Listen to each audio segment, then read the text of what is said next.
মাদারীপুরের শিবচরে রেলের ধাক্কায় ৩০ বছর বয়সের অজ্ঞাত এক নারীর মৃত্যু হয়েছে। বুধবার সন্ধ্যায় শিবচরের পাঁচচর বাজার সংলগ্ন মাতবরের চর এলাকায় এই দুর্ঘটনা ঘটে।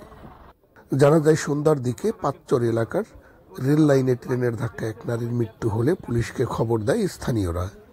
পরে পুলিশ এসে মরদেহটি উদ্ধার করে। ধারণা করা হচ্ছে, রেল লাইন পারাপার হবার সময় ট্রেনের ধাক্কায় ওই নারীর মৃত্যু হয়েছে। নিহতের পরিচয় পাওয়া যায়নি। স্থানীয়রা জানান, ঢাকা থেকে আসা ভাঙাগামী একটি ট্রেনের সাথে ওই নারীর ধাক্কা লাগে। এ সময় ছিটকে রেল লাইন থেকে দূরে গিয়ে পড়ে ঘটনাস্থলেই তার মৃত্যু হয়। এই ঘটনায় শিবচর থানার ওসি মোহাম্মদ রতন শেখ জানান, আমরা খবর পেয়েছি, যেহেতু রেল লাইনে কাটা পড়েছে সেহেতু বিষয়টি রেল পুলিশ দেখবে। আমরা রেল পুলিশকে অবগত করেছি।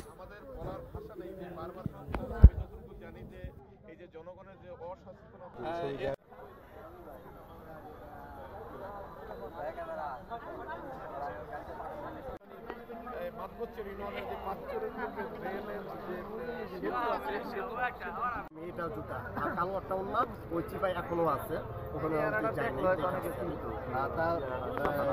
ওখানে পড়ার সাথে সাথে হয়তো পালাইছি, ওটা আমরা এখনো আমার